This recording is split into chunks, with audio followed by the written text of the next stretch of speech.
तो भाई right. इधर यहाँ पर इधर इधर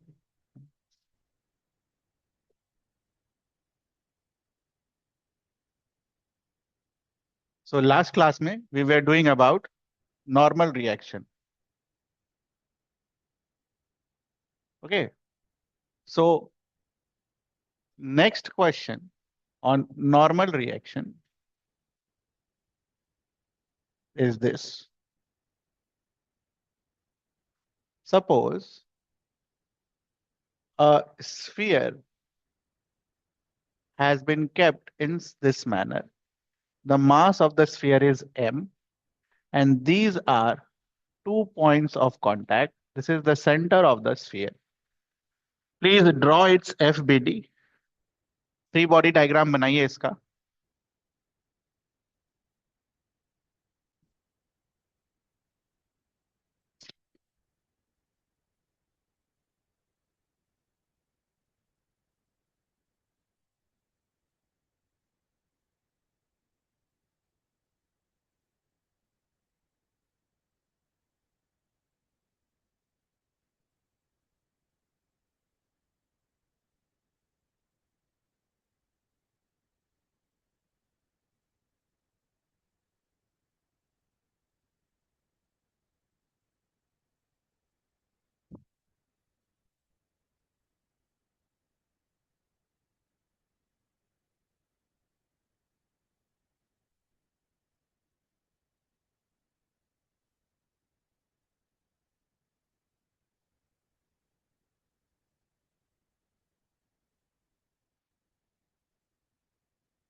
बन गया. चेक करिए. Since this sphere is having a mass, therefore a downward gravitational force of mg will be acting on it. Okay. Then you have 2 points of contact, A and B. ठीक है. तो पॉइंट ऑफ कांटेक्ट पर ए वाले surface पर अगर आप देखो तो सरफेस इधर है, तो नॉर्मल रिएक्शन किधर लगेगा?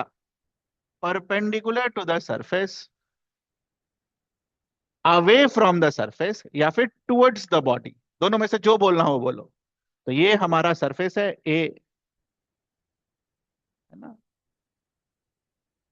तो ये जो नॉर्मल रिएक्शन लगेगा, अवे फ्रॉम द सरफेस बोलो या टुवर्ड्स द बॉडी बोलो, वो मीन्स व्हाट, सेम, बट लगेगा कैसा? परपेंडिकुलर. तो यहां पर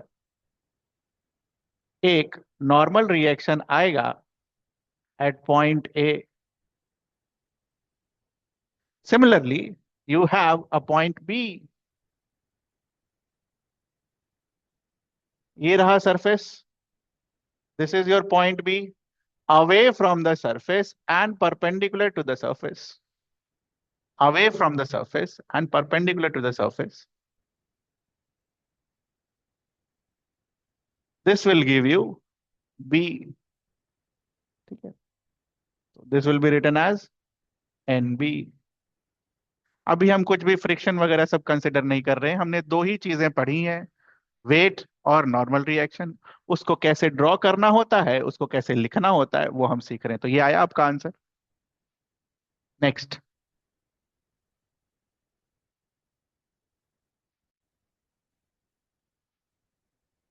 Next question is,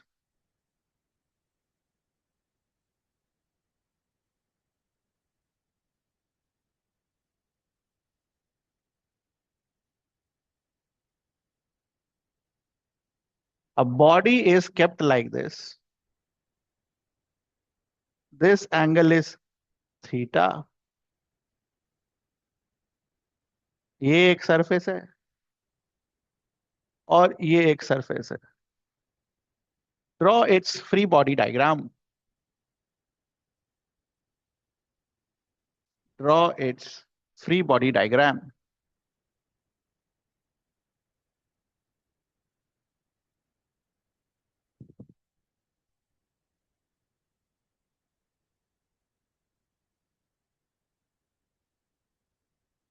Draw its free body diagram.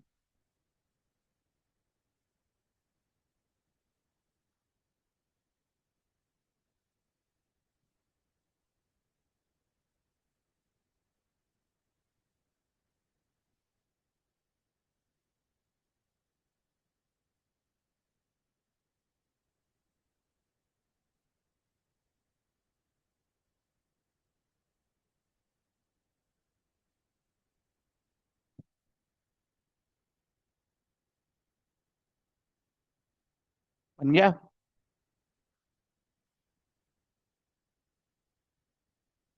Check करो इसको।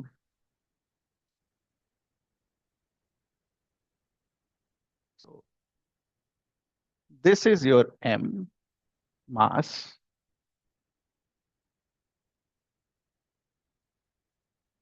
नीचे की तरफ क्या लगेगा?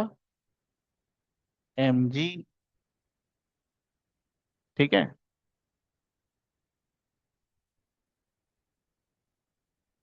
ये वाला सरफेस इसको कैसे पुश करेगा? ऐसा। Let this be first surface, let this be second surface. So this will be written as N1। और ये वाला जो सरफेस है ये इसको कैसे पुश करेगा? Perpendicular.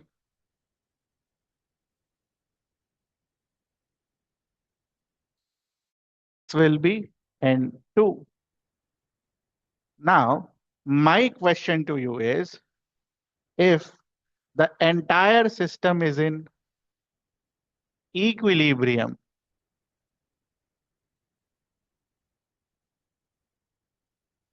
can you write the equation of net force along the new axis, along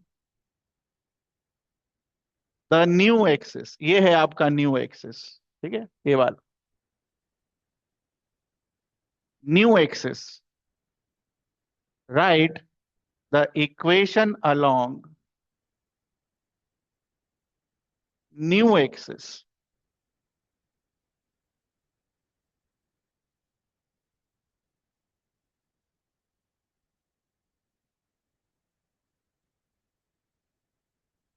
right the equation along new axis.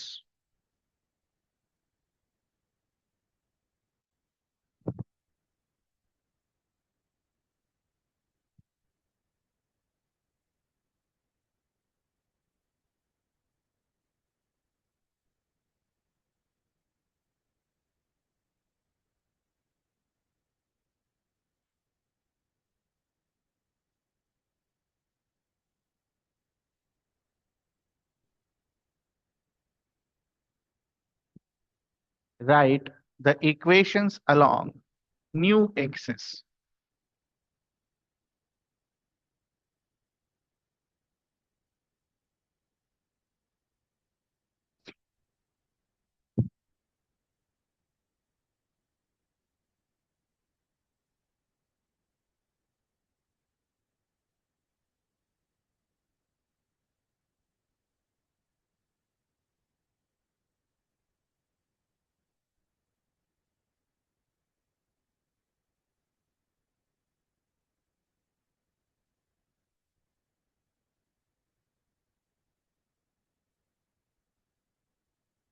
हो गया?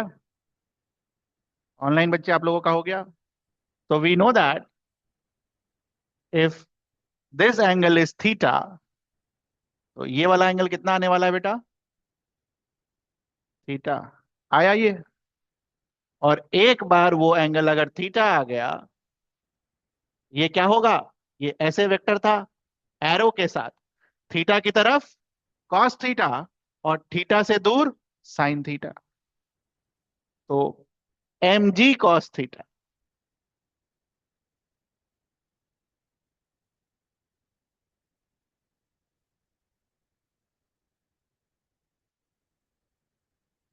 और ये एम जी साइन थीटा। इसके बाद नेट फोर्स लिखना रहेगा इक्विलिब्रियम के लिए।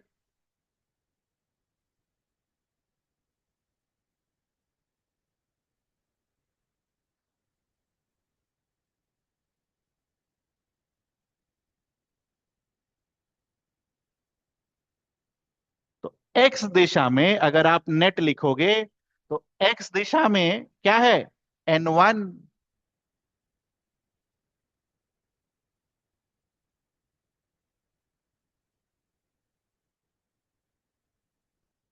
एक्स दिशा में इधर क्या है, minus I cap, minus mg sine theta. और ये क्या है तुम्हारा आई कैप, अगर इसको x मान लिया है उसको y मान लिया है, प्लस ये प्लस j में n2 माइनस j में mg cos थीटा। तो n2 minus mg cos theta, नए एक्सिस का j। अब चूंकि इक्विलिब्रियम में है, what is the condition for equilibrium, individually ये क्या होना चाहिए, जीरो। तो मुझे बताओ N1 minus m g sine theta, इसको जब आप जीरो के इक्वल इक्वेट करोगे, N1 minus m g sine theta को जब आप इक्वल टू जीरो करोगे तो N1 का वैल्यू क्या आएगा, एम जी साइन थीटा। और जब आप इसको इक्वल टू जीरो इक्वेट करोगे तो N2 का वैल्यू क्या आएगा, एम जी कॉस थीटा। तो this is how you can find the values of normal reaction if the given body is in equilibrium. ठीक है, कुछ पूछना है आपको? थोड़ा सा अब हम ये जो आई कैप जे कैप वाली चीजें हमने सीख रखी है ना, उससे थोड़ा सा हम बाहर निकलते हैं और इक्विलिब्रियम को डायरेक्ट सोचने का कोशिश करते हैं। ठीक है, इक्विलिब्रियम का मतलब क्या होगा बेटा, net force in x direction and net force in y direction should be equal to what, zero. इसका मतलब क्या हो गया, देखो जरा ध्यान से, एक्स डायरेक्शन में इधर क्या लग रहा है, N1, इधर क्या लग रहा है, एम जी साइन थीटा, दोनों आपस में क्या होगा, इक्वल। तो क्या आपने इक्वल आया आंसर। सिमिलरली ऊपर की डायरेक्शन में क्या लग रहा है, N2, नीचे की डायरेक्शन में क्या लग रहा है, mg cos थीटा, और तो कोई फोर्स का वैल्यू है नहीं, तो दोनों आपस में क्या होगा, इक्वल। वही आपका आंसर आया यहां पर। This is how you can do fast. लेकिन फास्ट करने का मतलब ये नहीं है कि हम बेसिक मेथड को क्या करेंगे, भूल जाएंगे, क्योंकि यही यूज होगा जब न्यूटन्स का हम सेकेंड लॉ यूज करेंगे, net force is equal to mass into acceleration. वहां ऐसे ही लिखना पड़ेगा। इसमें कुछ पूछना है आपको?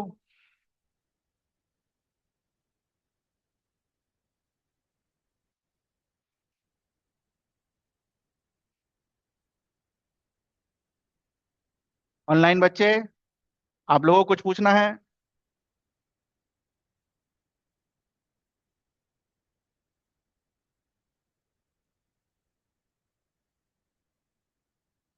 नेक्स्ट, तो हमने अभी तक दो फोर्सेस सीखे, एक वेट का, एक नॉर्मल रिएक्शन का।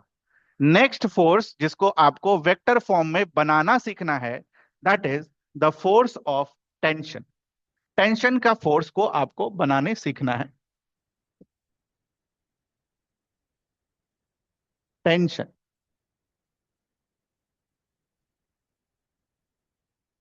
टेंशन इज व्हाट, धागा का फोर्स। ठीक है, धागा मतलब अगर किसी ऑब्जेक्ट को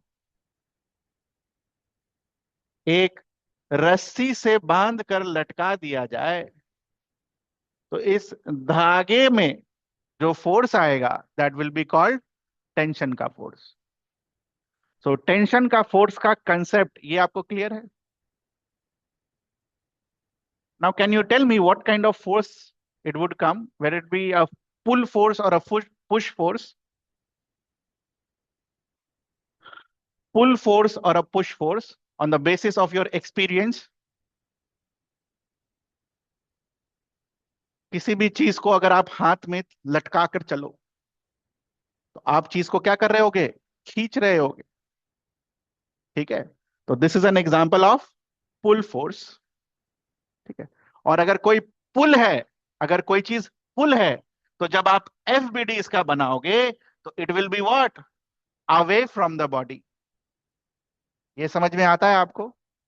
it will be acting away from the body. किधर एक्ट करेगा वो बात की बात है, लेकिन कैसे एक्ट करेगा, अवे फ्रॉम द बॉडी। सब लिखेंगे, टेंशन नहीं लिखना है, टेंशन नहीं लेना है। ठीक है, अगर आप किसी ऑब्जेक्ट को धागे से पकड़ते हो तो ये जो अवे फ्रॉम बॉडी है वो कहाँ एक्ट करेगा, धागे के अंदर या धागे के बाहर, धागे पर। तो जो डायरेक्शन होगा वो किधर होगा, अलोंग द धागा। ठीक है,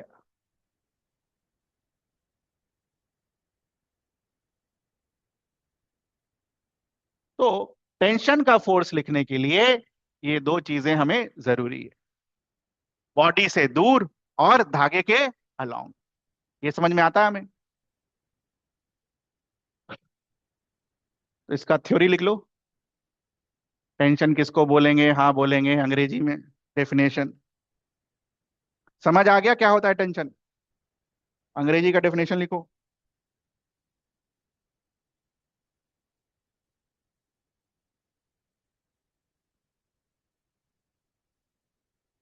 When an object is pulled by a string, when an object is pulled by a string, then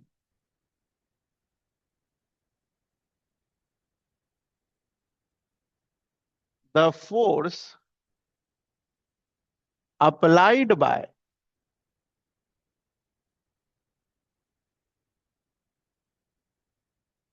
string on the object,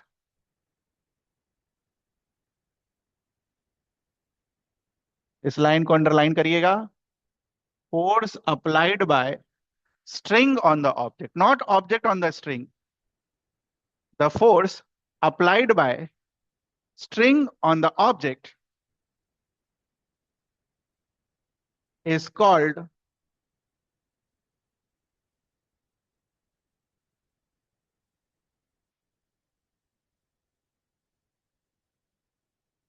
tensional force,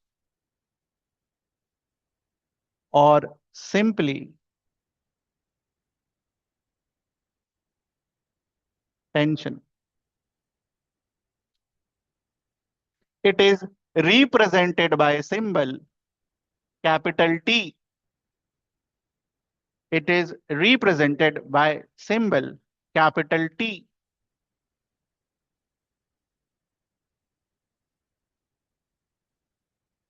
It is represented by symbol capital T.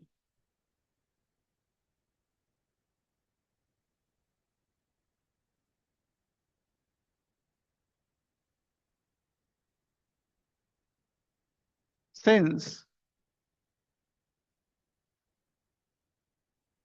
tension is a pull force, it will act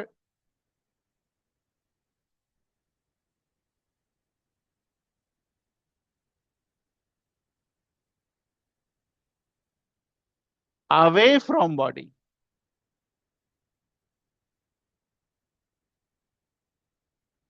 It will act away from object, away from the body.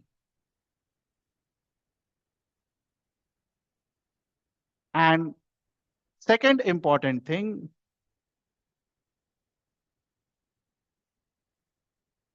it will act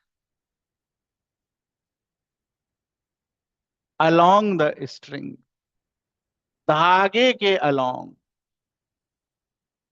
जैसा धागा बंधा हुआ है उसी के along tension का force काम करेगा, और ये दो लाइन काम की चीज है टेंशन के लिए। टेंशन का फोर्स अगर लिखना है तो।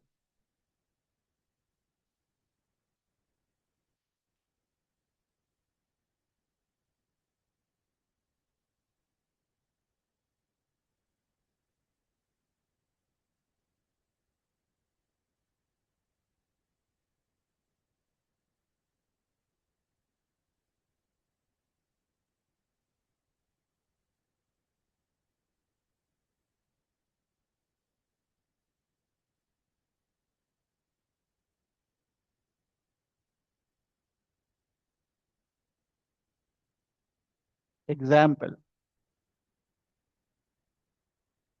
एक ऑब्जेक्ट है, धागे से इस तरीके से लटका हुआ। इसका एफबीडी बनाना है। कैसे बनेगा? एक फोर्स हमेशा की तरह किसका लगेगा? ग्रेविटी का, जिसका वैल्यू क्या आएगा? mg।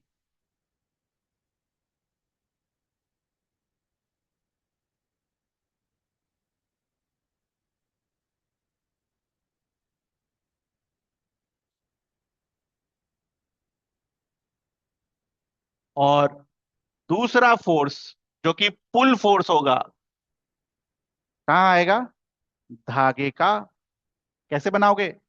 धागा किधर है? सीधा। तो धागे के अलोंग और ऑब्जेक्ट से दूर।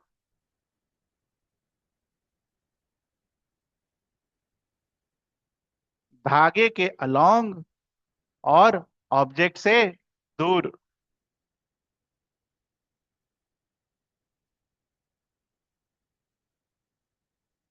कोई दिक्कत?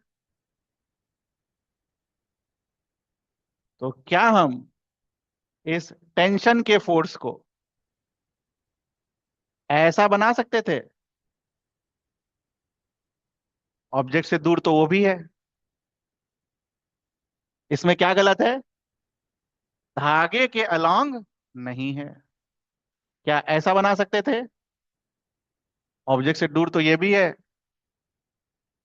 धागे के अलोंग नहीं है। क्या ऐसा बना सकते थे? धागे के अलोंग है, इसमें क्या गलत है? ऑब्जेक्ट से दूर नहीं है। तो दोनों चीजें ध्यान रखनी है, दोनों। ठीक है, धागे के along and away from object. तो ये दो चीजें अगर हमें रटा हुआ होगा, तो टेंशन का फोर्स आप कभी भी गलत नहीं लिख पाओगे, चाह के भी नहीं लिख पाओगे। ठीक है।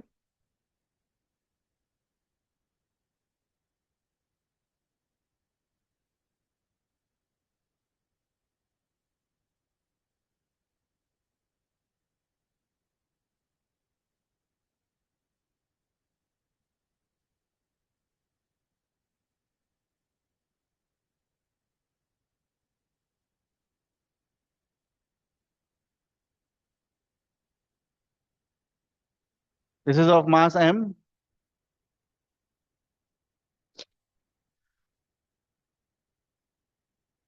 इसका एफबीडी बनाइए।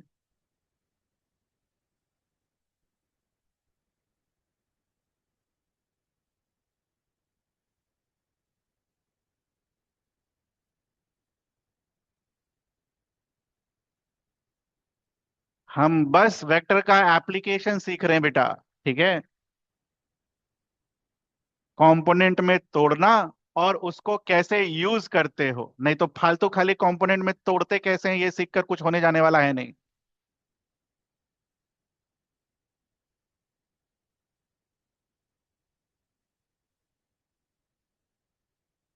इसका एफबीडी बनाना है, बनाइए।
बन गया सभी का?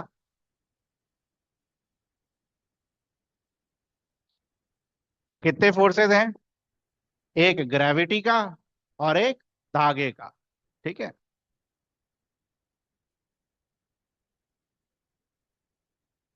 ग्रेविटी का फोर्स किधर लगेगा?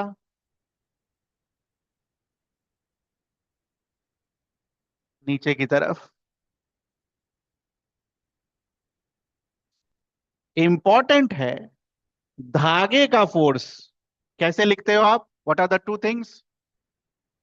ऑब्जेक्ट से दूर और धागे के अलोंग। तो इस बार धागा किधर है?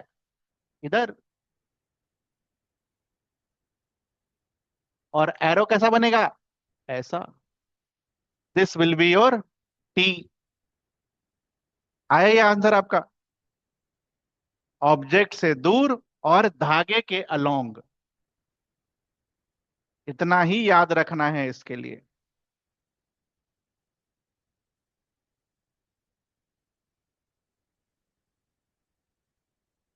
बन गया सभी का एफबीडी? अब मैं आपसे आगे सवाल पूछ रहा हूं। इस टी को इस कंपोनेंट और इस कंपोनेंट में तोड़ना है, तोड़िए। उसके लिए मैथ्स चाहिए। थीटा पता होगा तो ही टूटेगा।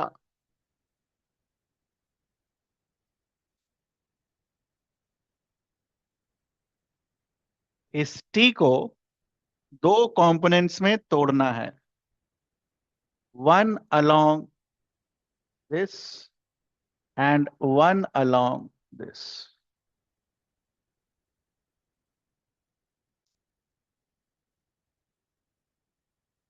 अब आपकी जिम्मेदारी है थीटा निकालना। थीटा मैथ्स से निकलेगा, उसके लिए फिजिक्स का जरूरत नहीं है।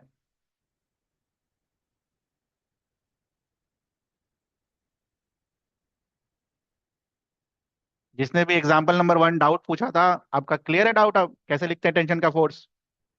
ऑब्जेक्ट से दूर धागे के अलोंग।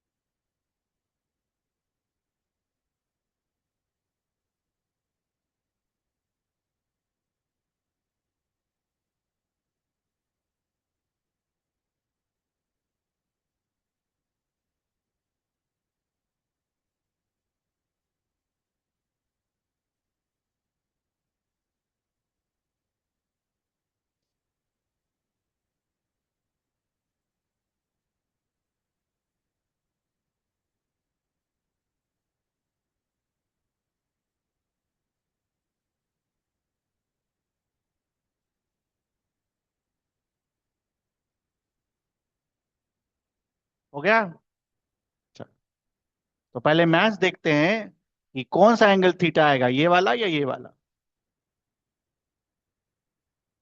ये एंगल थीटा है, ये कितना होगा? 90 माइनस थीटा। ये कितना होगा? थीटा। ये दो लाइंस आपस में क्या होंगी? पैरेलल। उस पर ट्रांसवर्सल बना हुआ है, तो ये थीटा, तो इधर वाला एंगल क्या होगा? थीटा।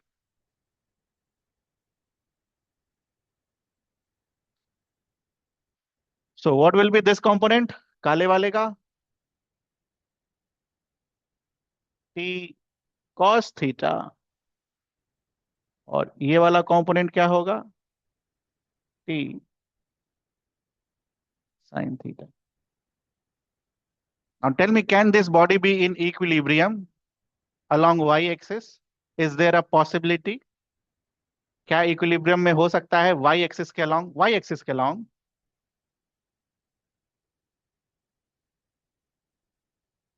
y एक्सिस के along इक्विलिब्रियम में हो सकता है या नहीं हो सकता है, वो मैं पूछ रहा हूं। ज्यादा सोचेंगे तो नहीं होगा। What is the meaning of equilibrium? Net force should be zero. आपसे इक्विलिब्रियम किस में पूछा? y एक्सिस के along। तो y एक्सिस के along अगर इक्विलिब्रियम पूछा है, तो पॉसिबिलिटी तो है ना बेटा, ये और ये बराबर हो जाए। T cos theta should be equals to mg। Possibility है? पॉसिबिलिटी है, तो वाई एक्सिस के अलोंग इक्विलिब्रियम हो सकता है, बट क्या एक्स एक्सिस के अलॉन्ग इक्विलिब्रियम पॉसिबल है? क्या एक्स एक्सिस के अलॉन्ग हम एफ नेट जीरो कर सकते हैं? No chance. क्या इसको बैलेंस करने के लिए कोई फोर्स है? इस दिशा में इसको बैलेंस करने के लिए कोई फोर्स लिखा आपने? तो there is no possibility of getting this force balanced in x direction. इसीलिए एक्स डायरेक्शन में इक्विलिब्रियम पॉसिबल नहीं है, लेकिन वाई डायरेक्शन में पॉसिबल है। होगा कि नहीं होगा वो अलग बात है, but is there a possibility? Answer is yes. कैसे निकाला हमने? ऊपर की तरफ एक फोर्स लग रहा है, नीचे की तरफ एक फोर्स लग रहा है, देयर आर चांसेस कि दोनों आपस में क्या हो जाए? इक्वल। ऊपर की तरफ एक वेक्टर है, नीचे की तरफ एक वेक्टर है, देयर आर चांसेस कि दोनों वेक्टर्स क्या हो जाए? Equal and opposite, hence they will cancel out the effect of each other.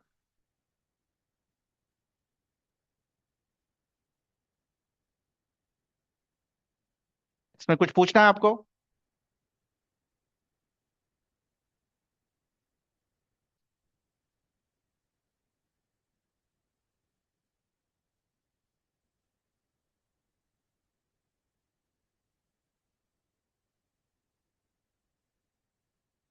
अगर मान लीजिए धागा इस तरीके से ढीला है, there will be no tensional force.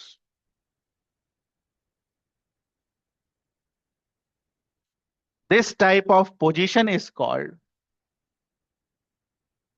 Slack position of string.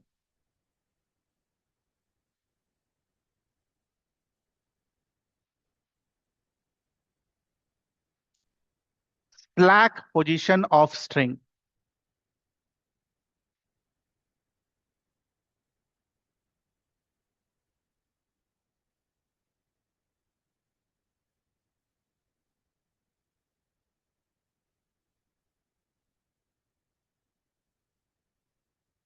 Tight position of string.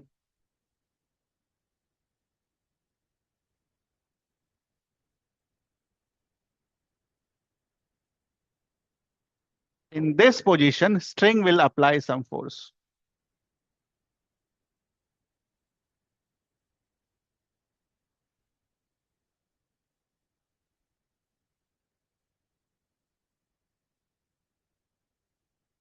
धागा कैसा होना चाहिए था? Tight.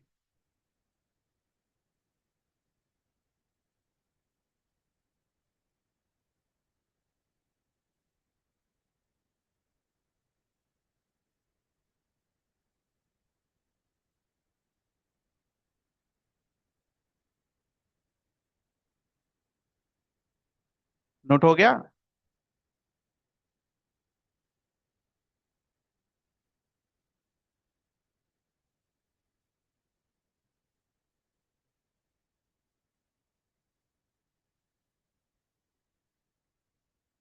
If the string changes, if the string changes, which means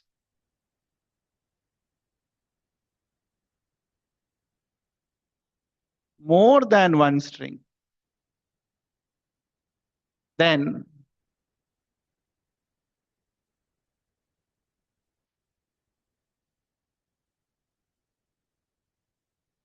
the tension will be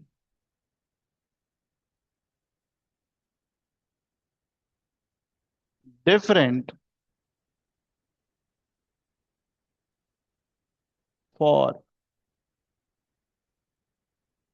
different strings.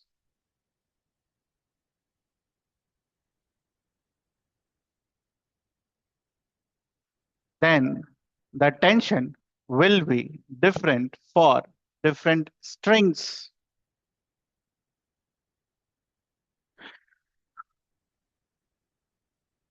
अब इसका क्या मतलब हो गया? ये ये हो गया। इस लाइन का क्या मतलब है? धागा अगर बदल गया तो टेंशन भी क्या होगा? बदल जाएगा।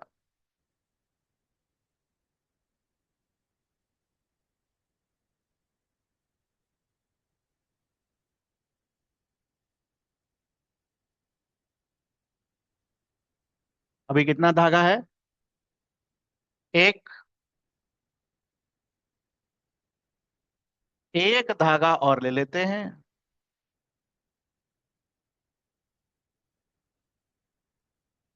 लाल वाला धागा और ग्रीन वाले धागे में टेंशन क्या आएगा, सेम या different? It will be different.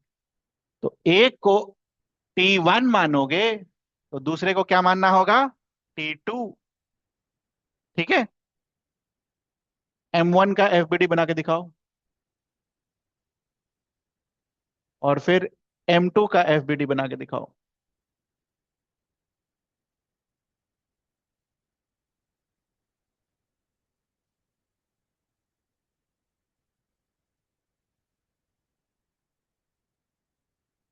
लाल वाले धागे में T1 मान लेना, ग्रीन में T2।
हो गया।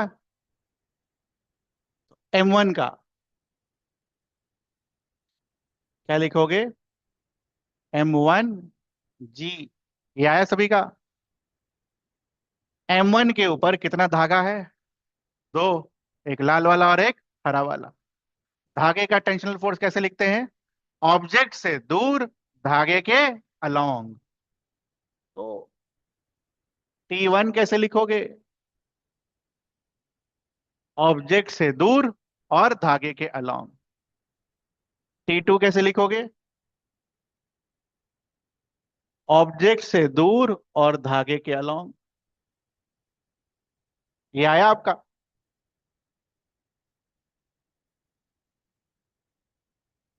M2 पर धागे का फोर्स ऊपर की तरफ, और वेट का फोर्स नीचे की तरफ। मैच करो, ये आया।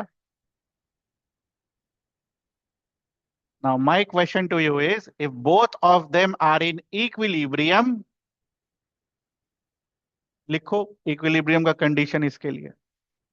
पहले इसके लिए, पहले इसके लिए इक्विलिब्रियम का condition. Both of them are in equilibrium.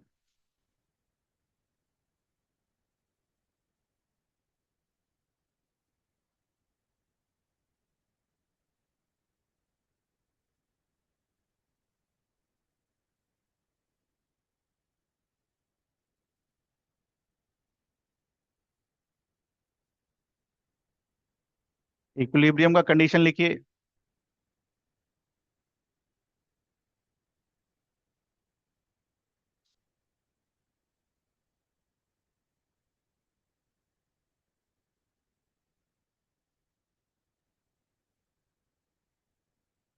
पहले दूसरे वाले का, फिर पहले वाले का।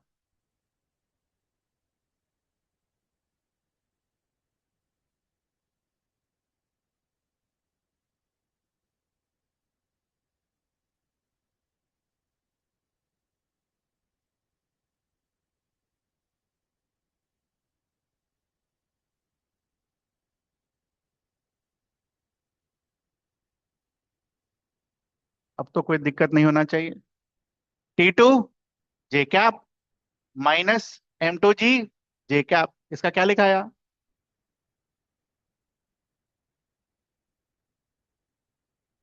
ये लिखाया। और अगर इक्विलिब्रियम में है तो ये क्या होगा, equal to zero, which means T2 का वैल्यू कितना पाए, M2G। ये आया आपका, ऊपर वाले के लिए लिखो, जे कैप में T1 माइनस M1G, और T2 भी, ये आया आपका।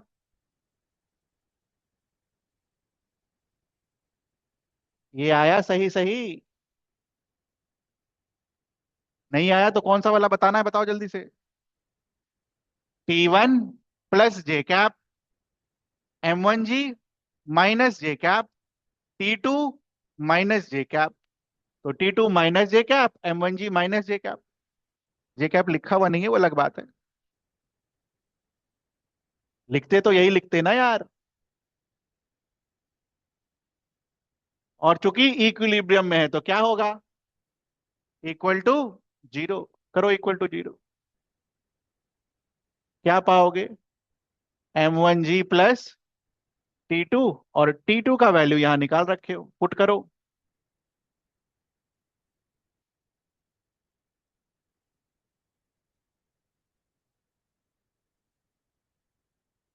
तो ऊपर वाले धागे का टेंशन कितना आया, M1G प्लस M2G। नीचे वाले धागे का टेंशन कितना आया, M2G। आया अलग अलग। इसमें कुछ पूछना आपको,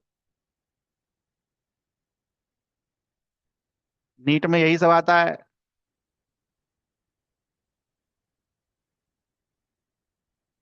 हो गया सबका कॉपी।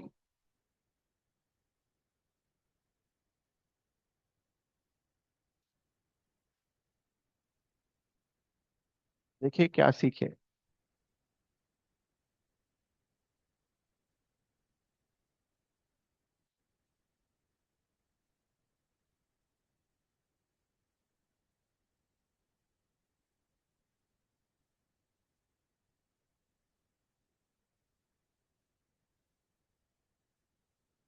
ये धागे से बंधा हुआ है, अलोंग द इंक्लाइन प्लेन, धागे से रस्सी बांध रखी है।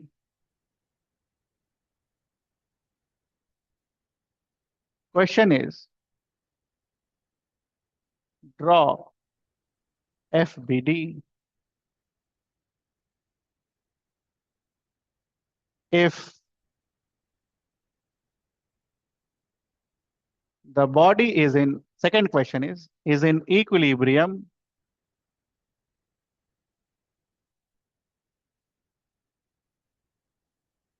find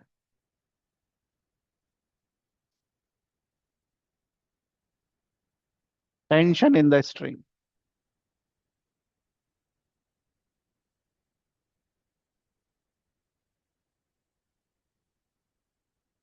ये क्वेश्चन कौन से एक्सिस के अलोंग सॉल्व होगा, नॉर्मल वाला या नया वाला। टेढ़े वाले सवाल को कैसे सॉल्व करते हैं, नए वाले एक्सिस के अलोंग करिए। FBD बनाइए और नए एक्सिस के अलोंग सॉल्व करिए।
जहां जहां धागा लगा हुआ होगा वहां वहां टेंशन का फोर्स लिखते हैं। तो M1 में दो धागा लगा हुआ है, एक ऊपर एक नीचे, इसीलिए T2 आएगा। समझ आया जो आपने डाउट पूछा?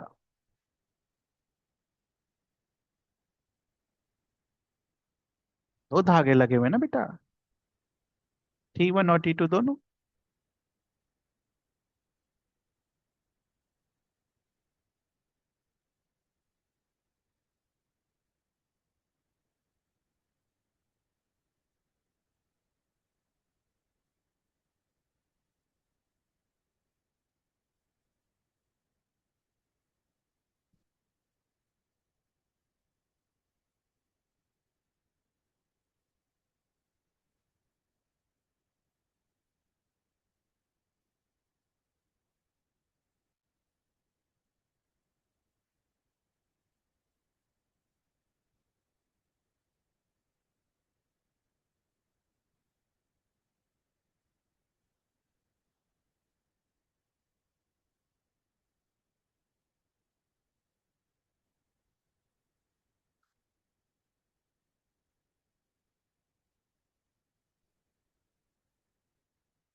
हो गया ये?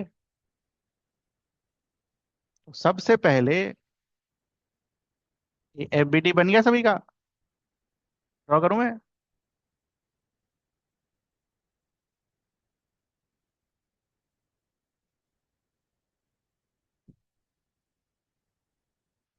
नीचे की तरफ MG धागा, ये आया आपका? इसमें कोई डाउट? क्या छोड़ा आपने? ये वाला सरफेस कांटेक्ट में है, और उसकी वजह से क्या आएगा? Normal reaction. ऐसे ही जोड़ना आप भी अगर छोड़ा है तो। You missed this.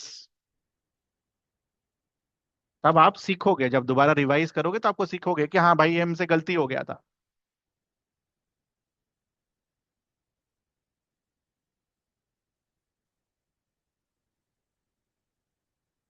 ठीक है।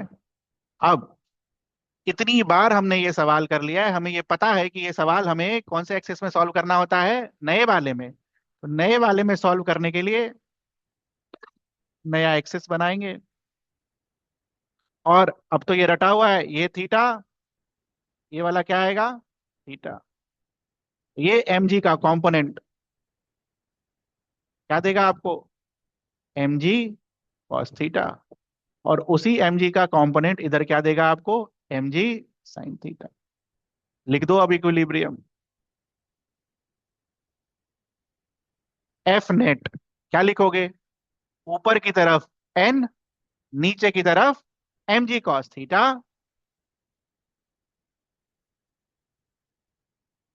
आया ये आपका?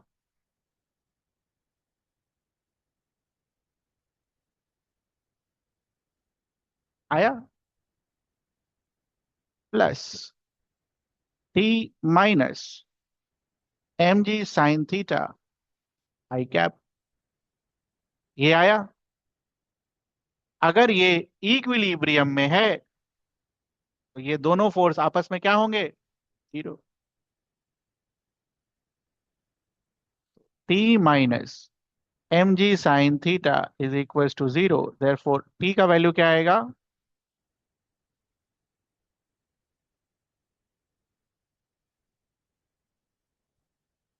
एंड से फॉर एग्जांपल तीसरा सवाल भी पूछा होता, इसलिए मैंने तीसरा नहीं लिखा था। फाइंड नॉर्मल रिएक्शन, इसको जीरो कर दोगे। n minus mg cos theta is equals to zero, which will give you n is equals to।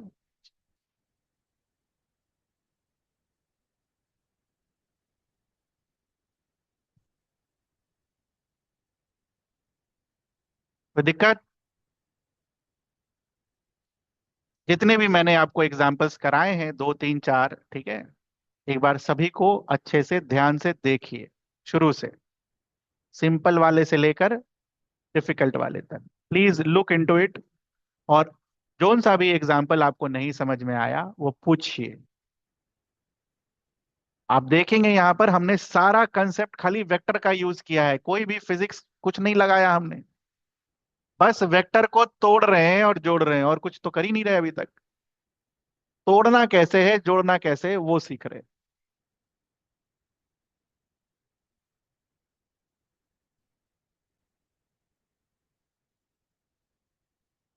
सारे एग्जाम्पल्स देख जाइए, और कोई डाउट हो तो बताइए।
कोई सा भी एग्जाम्पल जो दोबारा बोलना हो। एक धागा वाला, दो धागा वाला, टेढ़ा धागा वाला, ये वाला।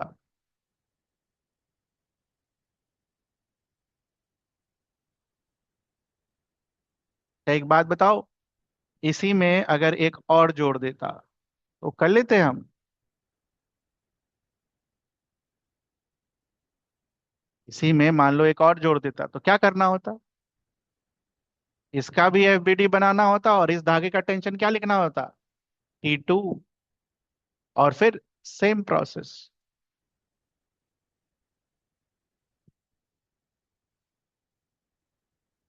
क्लियर है ये हमें? Next.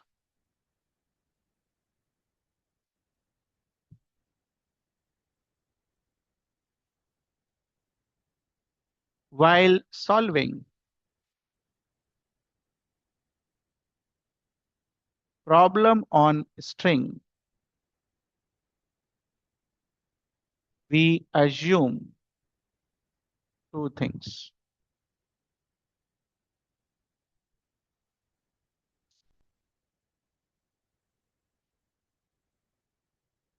String is massless.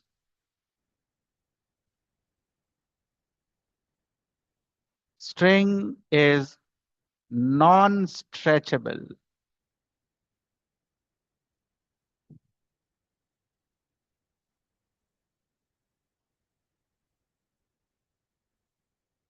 String is massless, and string is non-stretchable.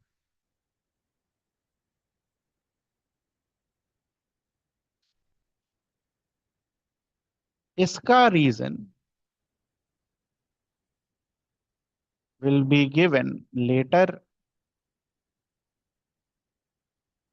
क्यों ये assumption हम यूज करते हैं? Why we use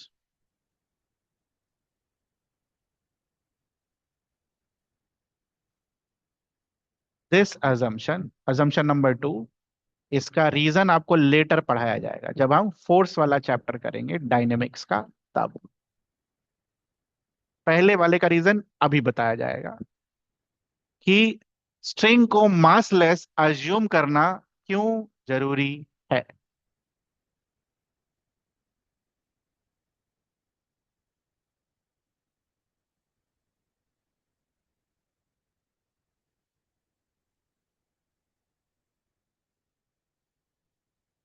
नोट करिए, why we assume this.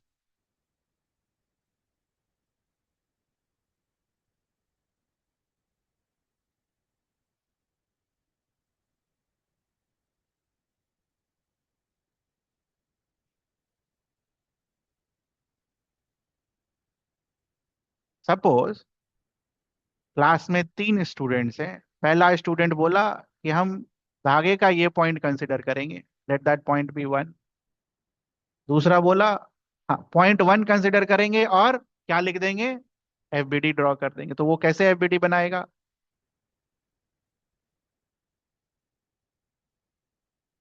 M G और पॉइंट 1 के थ्रू, धागे के थ्रू वो क्या लगाएगा, टेंशन T1। दूसरा बच्चा बोला हम पॉइंट 1 नहीं पॉइंट 2 कंसिडर करेंगे और फिर एफबीडी बनाएंगे। तो वो एफबीडी कैसे बनाएगा,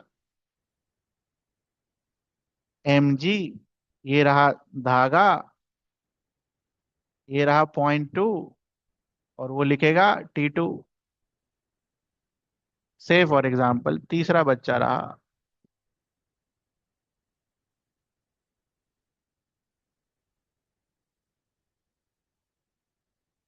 उसके लिए पॉइंट 3 यहाँ है, तो वो बोलेगा T3 लगा लो। अब ध्यान से सुनना, अगर स्ट्रिंग का मास होता तो यहां पर हम एक और फोर्स नीचे की तरफ लगा रहे होते, और वो फोर्स किसका होता, धागे का, धागे के वजन की वजह से। ये समझ में आता है आपको, अगर स्ट्रिंग का मास होता तो एक फोर्स हम और लगा रहे होते, किसकी वजह से, धागे के मास की वजह से। अगर स्ट्रिंग का फोर्स होता, मास होता, एक फोर्स और लगा रहे होते हम, किसकी वजह से, धागे के वजन के हिसाब से। क्या धागे का वजन तीनों केस में सेम आता, ज्यादा धागा है तो ज्यादा वजन, कम धागा है तो कम वजन। लेकिन हमने क्या किया, हमने तो डायरेक्ट क्या लिख दिया, टी। इसका मतलब हमने सॉल्व करते वक्त, ठीक है, हमने सॉल्व करते वक्त धागे का वजन को कंसिडर ही नहीं किया, क्योंकि अगर कंसिडर कर जाते, ठीक है, तो देखना क्या लिखते, T1 is equals to mg plus something. लिखते कि नहीं लिखते, वो प्लस समथिंग किधर आता, नीचे की तरफ। दूसरा क्या लिखता, T2 is equals to mg plus more something. तीसरा क्या लिखता, T3 is equals to mg plus more something. हमने अपने इसमें में ये कंसिडर नहीं किया। हमने क्या लिखा, आप T1 पर भी mg लिखोगे, T2 पर ही mg लिखोगे, T3 पर ही mg लिखोगे, तो इसका मतलब कहीं भी लिख दो,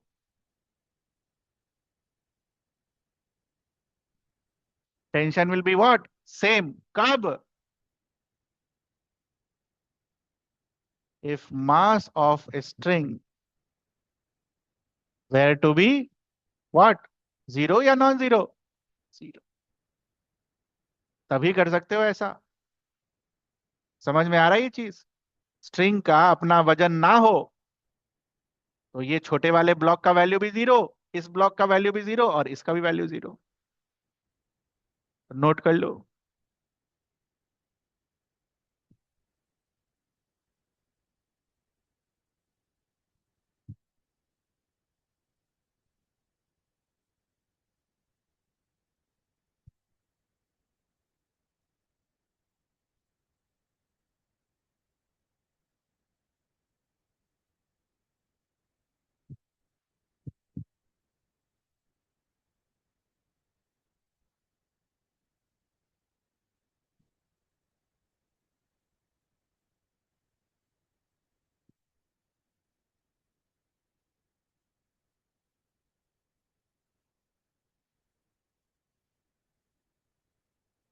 तो यहां से, इस स्टडी से हम क्या कंक्लूजन निकालेंगे, अगर स्ट्रिंग हमारा मासलेस हुआ तो आप स्ट्रिंग में कहीं पर भी टेंशन का फोर्स लिखो वो हमेशा क्या आएगा, सेम।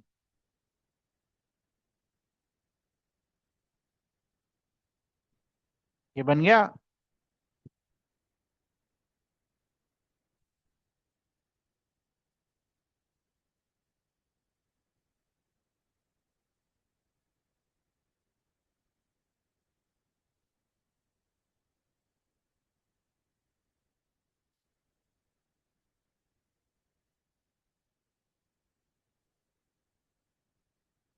मास वाला स्ट्रिंग भी आएगा जब हम इंटीग्रेशन करना सीखेंगे वहां पर।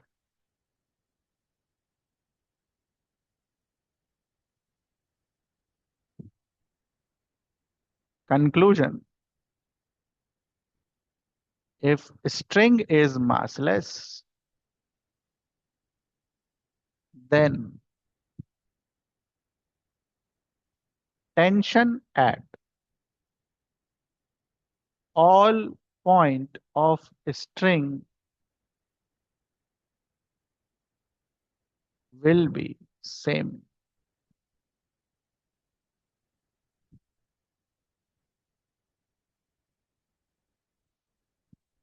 जब सवाल सॉल्व करोगे ना, वहां लिखा होगा assume string to be massless, उसका मतलब समझ में आएगा आपको।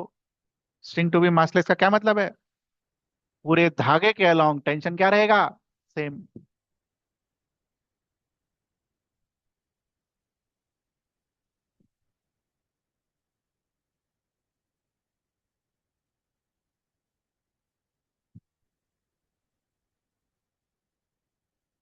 कभी हमने लाइफ में दो धागे को बांधा होगा, तो उसको हम क्या बुलाते हैं? नॉट। जहां पर वो धागा बंधता है। नोट करो, if there is a knot in the string,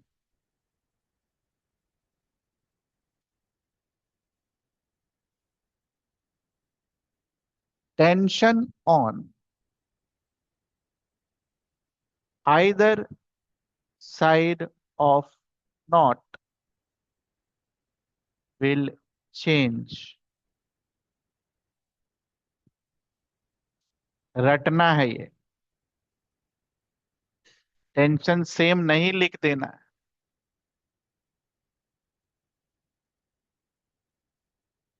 question,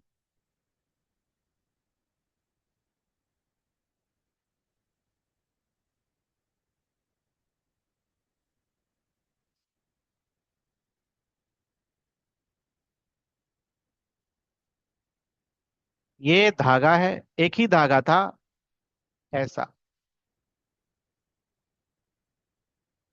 इस धागे पर हमने एक नॉट बनाया और उस नॉट से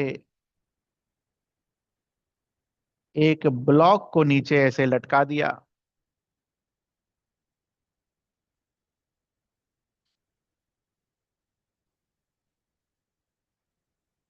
this angle is 60 degree, mass is 10 kg, जी का वैल्यू 10 मीटर पर सेकेंड स्क्वायर निकालना है। The question is,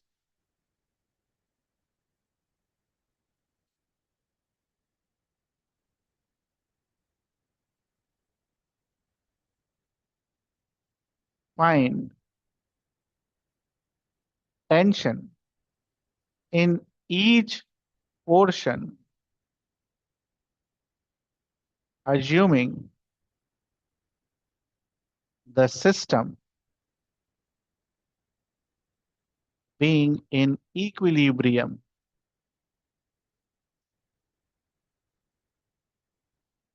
assuming the system being in equilibrium।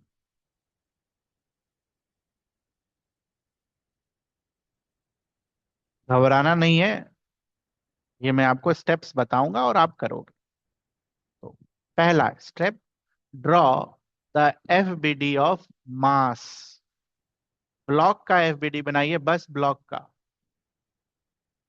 बस ब्लॉक का।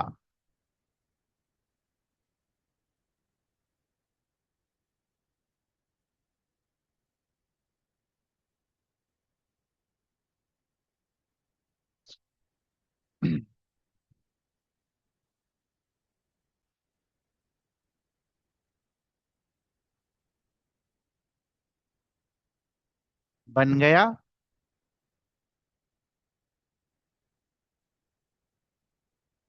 नीचे की तरफ एम जी, 10 × 10 क्या देगा आपको? 100 न्यूटन। और उस ब्लॉक से क्या बंधा हुआ है? एक धागा, लाल वाला। तो लेट दैट धागा बी वन, उस पर टेंशन क्या आएगा? T1। ब्लॉक का इक्विलिब्रियम कंडीशन लिखो और बताओ T1 का वैल्यू क्या आएगा।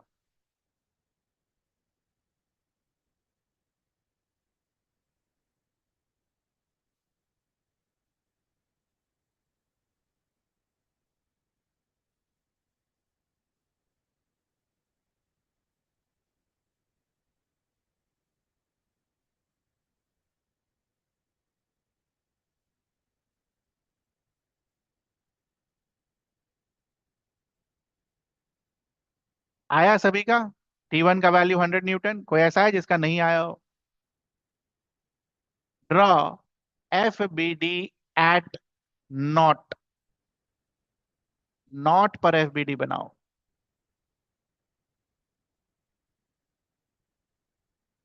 धागे का FBD बनाना है, ध्यान रखना, नॉट पर।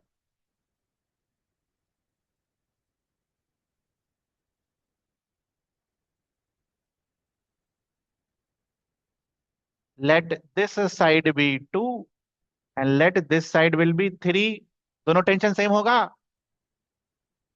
धागा तो एक ही था ना, तो टेंशन सेम होना चाहिए था। लेकिन यहाँ टेंशन सेम नहीं होगा। क्यों नहीं होगा? क्योंकि यहाँ क्या लगा हुआ है? नॉट।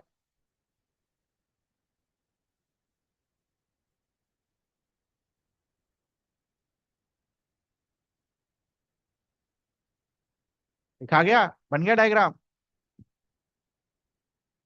तो धागे का टेंशन कैसे बनाते हो? ऑब्जेक्ट से दूर और धागे की तरफ। T2 का कैसा बनेगा? ऐसा। T3 का कैसा बनेगा? ऐसा। और T1 का कैसा बनेगा? ऐसा। ऑब्जेक्ट से दूर धागे की तरफ, अलोंग द धागा। T2 तोड़कर बताओ क्या आएगा। T2 तोड़ो, T2 को दो पार्ट्स में। उसके लिए मैथ्स चाहिए, अब फिजिक्स खत्म हो गया बेटा। T2 को तोड़कर बताओ।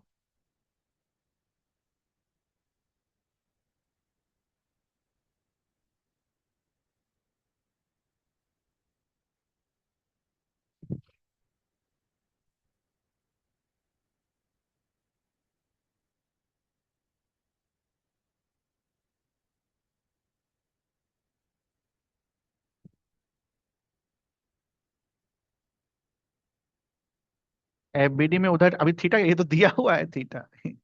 This is given in the question. Theta तो अभी आप ड्रॉ करोगे। हो गया? अगर देखा जाए ये 60 डिग्री है तो ये कितना होगा? 60 degree. Why? They are alternate angles. आया आपका?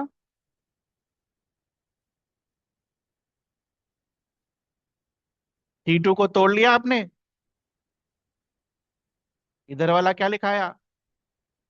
T2 cos 60। इधर वाला क्या लिखाया? T2 sin 60। F नेट लिखो और फिर इक्विलिब्रियम करो। Do it.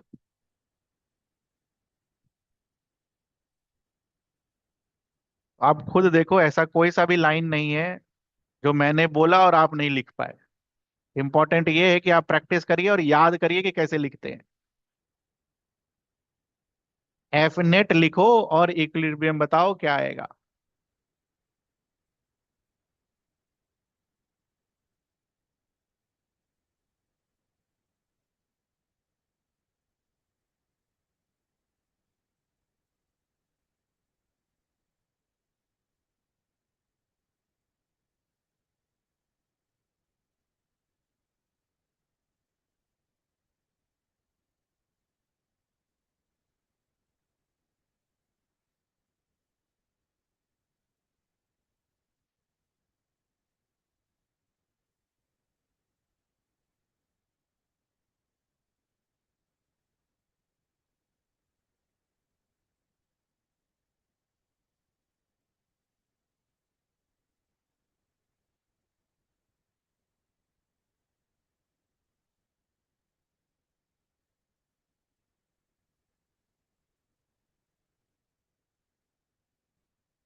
हो गया। फाइनल आंसर लिखता हूं मैं। T2 cos 60 will be equals to T1। cos 60 का वैल्यू 1/2। और T1 का वैल्यू पहले से निकाल रखे हो। कितना है T1 का वैल्यू? 100 न्यूटन। T2 का वैल्यू कितना आएगा?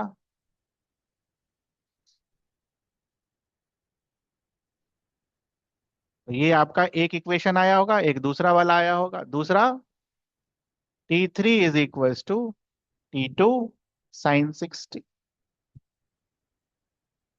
200 इंटू √3/2। 100√3 न्यूटन।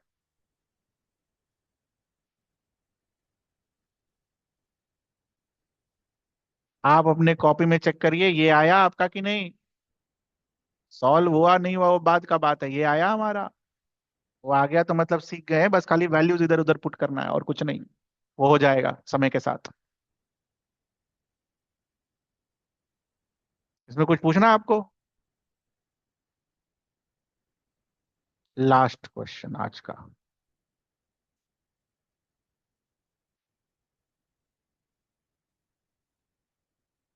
देखें आप क्या सीखे।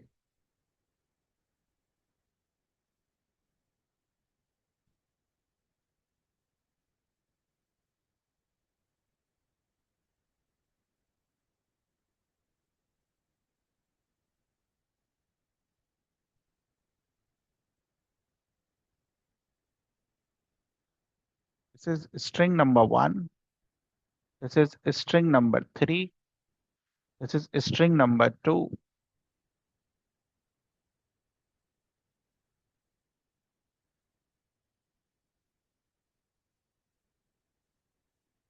This angle is 60 degree. This angle is 30 degree.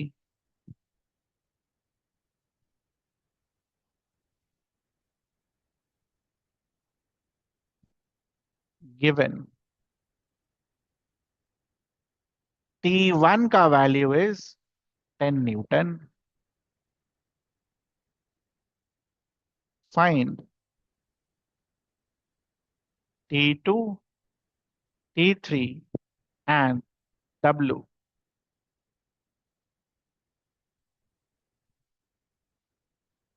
System is in equilibrium।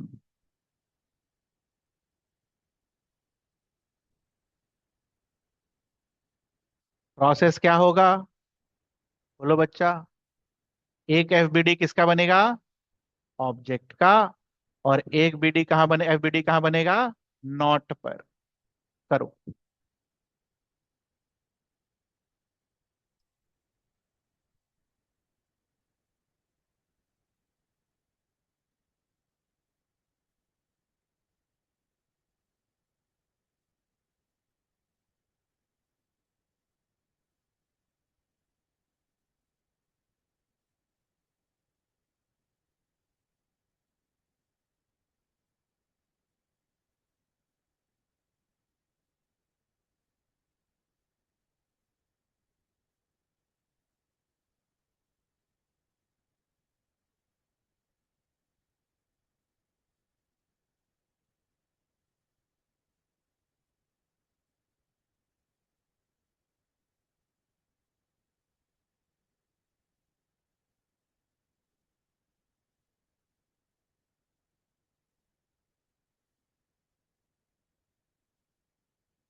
तो सभी का W वाला FBD तो सही सही बन गया।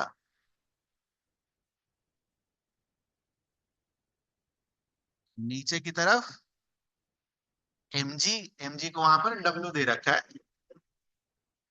ऊपर की तरफ T2, और इक्विलिब्रियम जब आप लिखोगे -W, और फिर जब इसको 0 से इक्वेट करोगे तो T2 इज इक्वल्स टू, नहीं T2 पता है, नहीं W पता है, ये अपना इक्वेशन क्या होगा, 1। ये आया सभी का?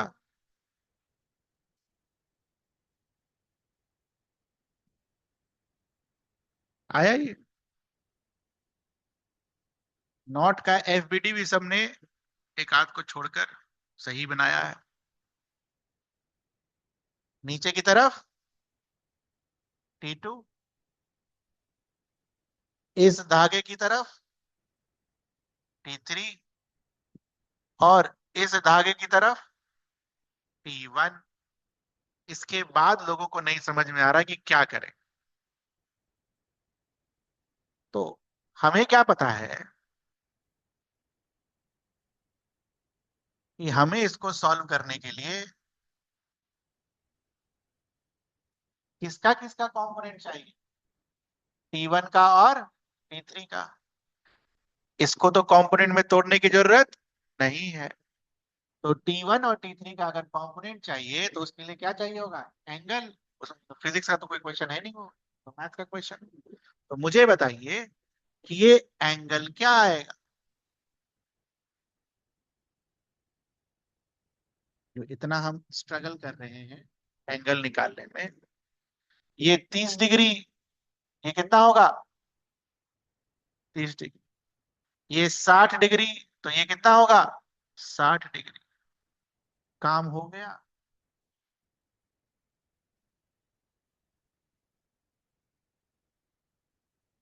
तोड़ कर लिख डालिए, ये क्या होगा, T3 cos 30 डिग्री। ये क्या होगा, T1 cos 60 degree.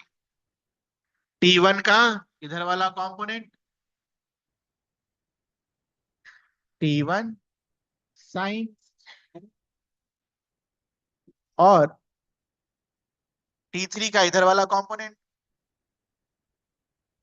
T3 sin 30। अब दिख रहा है आपको?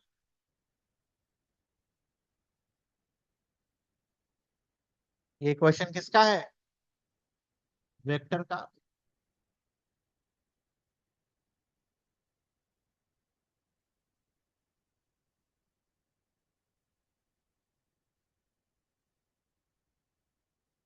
तो सबसे पहले आसान वाला ना सॉल्व करते बेटा, डिफिकल्ट वाला थोड़ी उठा के पहले सॉल्व कर लेते।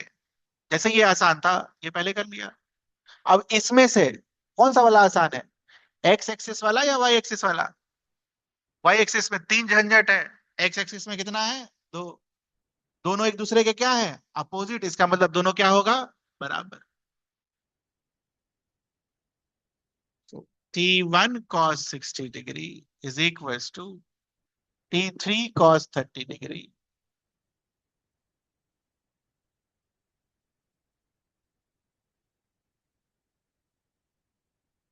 बताओ भाई, T1 का वैल्यू कितना दिया हुआ है, T1 का वैल्यू कितना दिया हुआ है, 10 न्यूटन।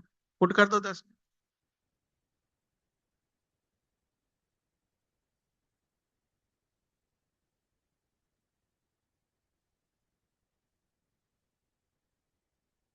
10/√3।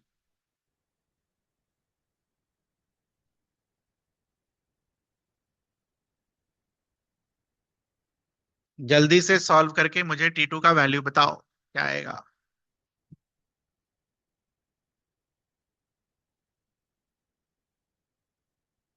T2 का वैल्यू बताओ क्या आएगा। वाई डायरेक्शन में सॉल्व करना है, दो ऊपर की तरफ एक नीचे की तरफ।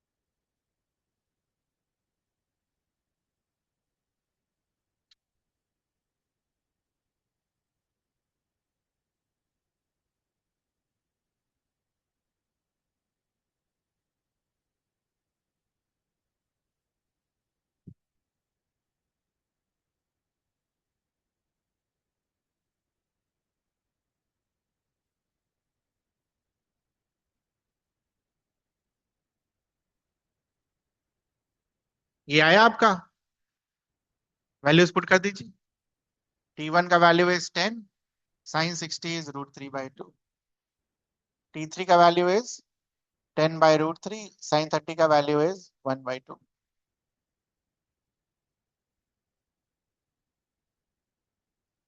फाइव रैशनलाइज करिए। 5√3 प्लस, रैशनलाइज करने के बाद ये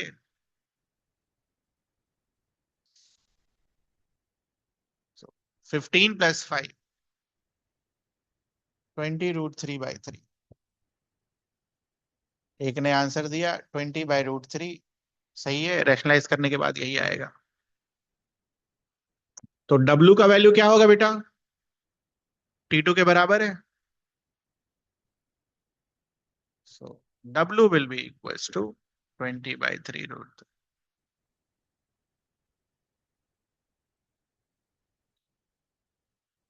कोई ऐसा लाइन जो मैंने आपको बिना समझे हुए कर दिया हो?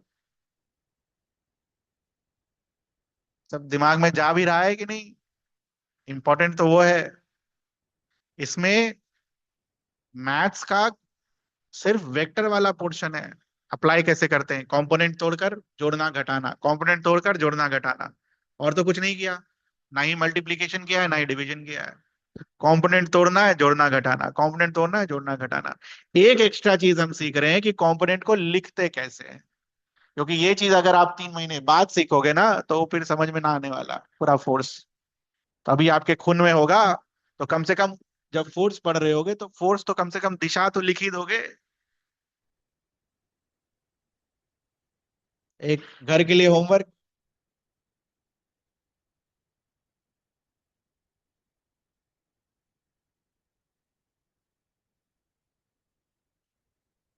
ताकि आपको लगे कि हाँ भाई बन जाएगा।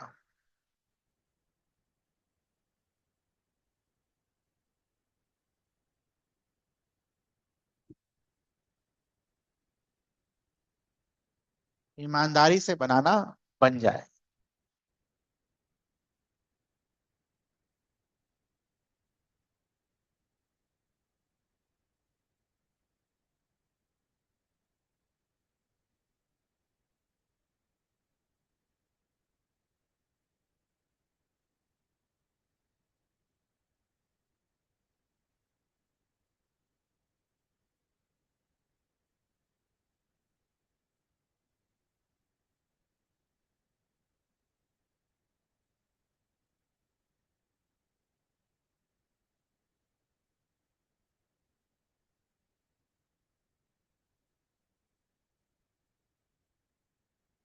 ये पहला धागा, ये दूसरा धागा, ये तीसरा धागा, ये चौथा धागा और ये पांचवा धागा।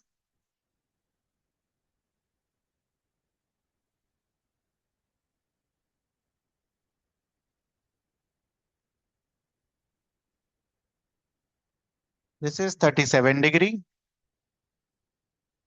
This is 53 degree.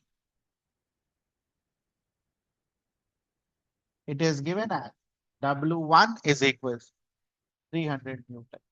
ये given. Fine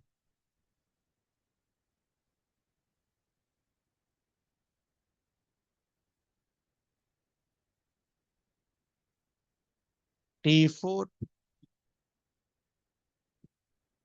T3, T2, T1,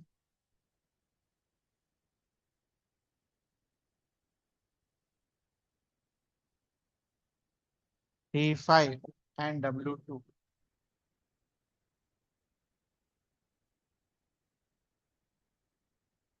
hint लिख लो। हिंट लिखने का जरूरत नहीं होना चाहिए। कैसे सॉल्व करते हैं इसको? एक एफबीडी कहाँ बनता है? दूसरा कहाँ बनता है? नॉट पर। ठीक है। इसमें ऐसा कितना एफबीडी बनेगा? बोलो। 4। एक यहाँ पर, एक यहाँ पर, एक यहाँ पर और एक यहाँ पर। कहाँ से शुरू करोगे?